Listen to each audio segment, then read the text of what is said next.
What's up, collectors? Welcome back to another video. Today we're going to be going into some recent mail day pickups. This video has been kind of a long time in the making. Obviously I had to wait for some of this stuff to get delivered, and I wanted to make sure I had a nice stack of some new cards and slabs to show off to you guys. So specifically we're going to talk about why I bought these, seasonal buying and selling, as well as diversification, which I think all three things are really important. And we're going to also go back to some older video topics and tie it all back together. So if it's your first time here, please do hit a like, please be sure to subscribe, and we will jump straight into it. So this is maybe one of the ones, if not the one, I am most excited about, if I'm honest with you.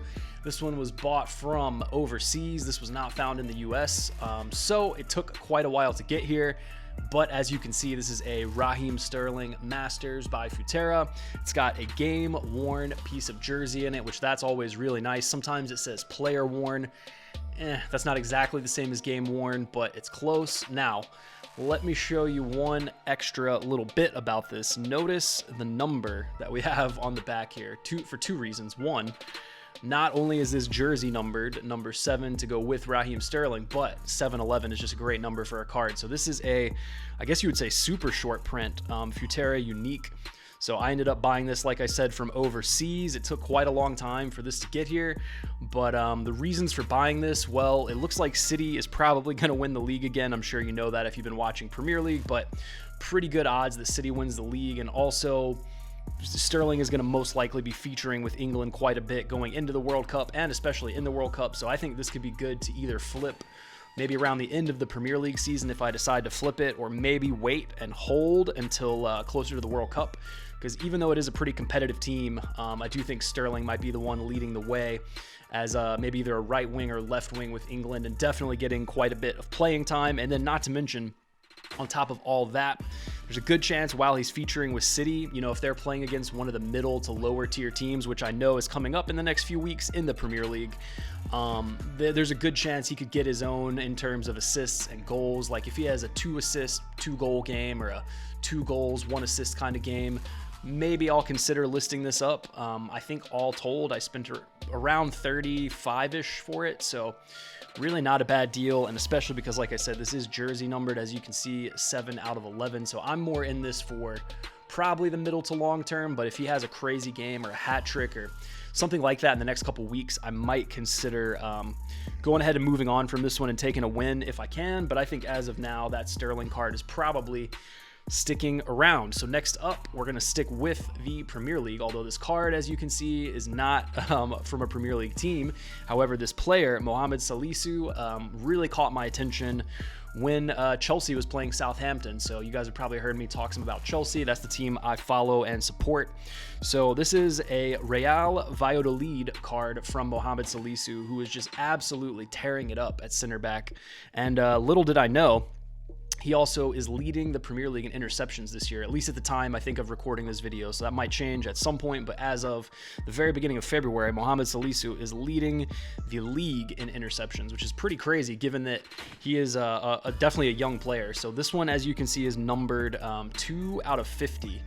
And I did a little bit of research on him, looked around for some other cards. There's also some mega cracks, like some that are printed in Spain. So I did pick up some of his mega cracks on ComC, or check out my cards if you know that website. So I have some of those in the bank as well. But this one numbered, I could only find a couple of them listed that were even numbered for sale on eBay or any other platform. So again, the reason I picked this up is because I was just watching Chelsea and Southampton play.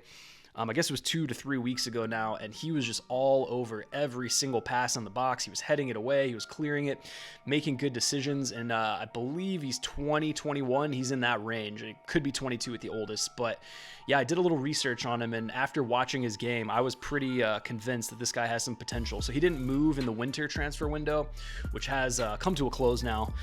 But I think there's a very good chance we see him go somewhere in the summer potentially, if not to a huge Premier League club at some point, because people will take notice of guys leading the league in interceptions. And I'm sure his other stats are pretty high up there as well. But when I heard that, and he definitely passed the eye test for me from watching him play. And when a defender stands out to you in a match, I think that's a good sign that you might want to look into them a little bit more, or consider researching them a little more, see if they have a lot of product, because this guy does not have a lot of rookie product out there, especially numbered rookie product. So like I said, in terms of seasonal buying and selling, I feel like seasonally, now's an okay time to pick him up. It's winter. He didn't move yet, but once it's summertime, if this guy gets his move, either, I don't know, maybe he goes back to La Liga, Real, maybe he goes to Barcelona, maybe he moves up in the Premier League from Southampton to a top 4 club, that kind of thing. So this guy is one to watch in my opinion, and that card as well is probably more, for me at least, a hold for now.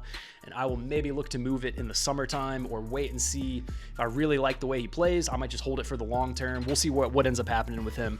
So moving on from that into a little bit of soccer diversification. So if you guys have been watching the videos lately, it's almost all been soccer, but I've been trying to just dip my toes in slightly to some other sports. So specifically, I've been watching a lot of NFL as the playoffs have been going on, so that's been fun to watch. And the Super Bowl is coming up here in the next couple weeks.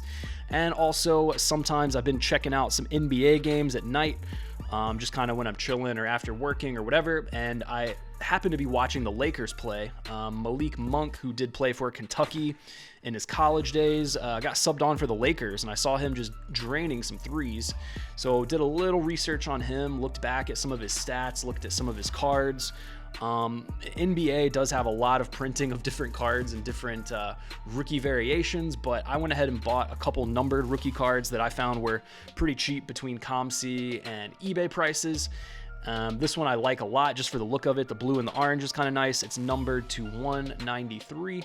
So again, NBA has a ton of product out there, so numbered is only so important, I guess, but still there's less serial numbered out there than base in theory. So I bought this one for diversification, and then also seasonally speaking, right now is like almost middle to dead middle of the NBA season, maybe a little past it, but man, the regular season is so long in the NBA, and sometimes guys like this that play in the rotation, he's usually not in the starting 5 for the Lakers, but the Lakers are obviously a huge brand, if not the biggest brand of any NBA team, so that's already going for him. But what happens a lot with NBA players specifically, and this guy is a 3-point shooter, which if you know the modern NBA game, it is really, really based on 3-point shooting. So sometimes this guy might get subbed in as a 6 or 7 man, have a really great game, score 21, 19 points, get 10 assists or something. Other games he might barely get subbed in if LeBron or Anthony Davis are having a great game. But all that being said, going towards the playoffs, which is not till the spring and summer, so NBA season is long. We got 3 or 4 more months until the playoffs even kick into gear. But if this guy hits a streak, which shooters often do in the NBA, if he really hits a big 3-point streak or has a good run of games, maybe I'll consider flipping it. Or if I really start to like the player, I might just hold on to it and see if he moves from the Lakers to a more prominent role next year with another team, maybe as a starting 5 player. The next card is also another Malik Monk, and it is numbered as well. And these are both from when he was playing with the Charlotte Hornets. So that is his rookie team. But like we've been saying, he is with the LA Lakers now. So that market definitely does well for his card market and notoriety. And also if he's playing with LeBron James and Anthony Davis, of course, that helps with media attention and fan attention and all that kind of stuff too. So this one's in really good shape. I was happy with the condition of these. This one's numbered out of 199. So this was another what I would call value pickup, but I do think this has some legs in the future if he goes on a really hot streak, or like I said, if he moves from the Lakers to maybe another team and takes a more prominent starting role. So I'm trying to, going back to last couple weeks videos, I'm really trying to focus on serial numbered stuff this year and avoid base stuff if I can, other than really specific reasons where I might want to buy someone's base card. Next up, Darius Leonard, numbered to 99. This is, I think, called Prestige Gold. It might be the exact name. I'm not nearly as familiar with NFL as I am with soccer, so forgive me if I'm a little off on a little bit of the info. But yeah, so Darius Leonard, I think, was even an outside shout as a linebacker this year, as an MVP candidate, which is pretty rare for defensive players to get that much love. But like I said, this one's numbered out of 99. It's in really good shape. This one I actually pulled out of a pack myself a long time ago. There was just, at some point in the past year or two, I opened a box of NFL Prestige, like a blaster box. I might have just found at Walmart or Target or something when I was out and about. And an out of 99 Darius Leonard's pretty good. I think I got it, early on in the season before he had kind of made a bigger name for himself, but he's also a younger player. And if he's in the running for an MVP as a defensive player, you got to think he's going to have an impact, if not lead the league in tackles or sacks, or be up there at least in stats. So obviously the Colts did not make it to the Super Bowl. So, you know, that's okay, but I'm going to probably be holding this one. This is just kind of one that I found back in my collection that I do think there are some good reasons to hold on to it, and wait and see how Darius Leonard develops. But like I said, going back to other themes that we've hit on, this is numbered out of 99, and really, if I'm holding on to stuff at this point, I'm kind of trying to move out of base stuff and just really get more to the middle to higher tier, if at all possible. So going on to the slabs. Now we do have some golf slabs coming up. This is more of a seasonal type buy. If you guys don't know Curtis Strange, he is a two-time major champion. He won 2 US Opens, which is definitely a big deal. There's a short list of players that have ever won a major championship, which is the Masters, the PGA, US Open, or the British Open, which is also called the Open Championship. But there's a short list of players that have even won a single championship, but to win 2 is crazy. So a 2-time US Open champion is pretty important.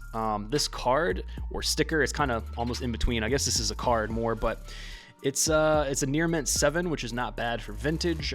This one I got cheap on either eBay or ComC or something. Definitely picked it up for cheap, and if you look at it, the centering is really the main issue with the card as a whole. So I think if we hold on to this one, my goal would be potentially to flip it around the Masters in April. I think golf is going to definitely have some attention.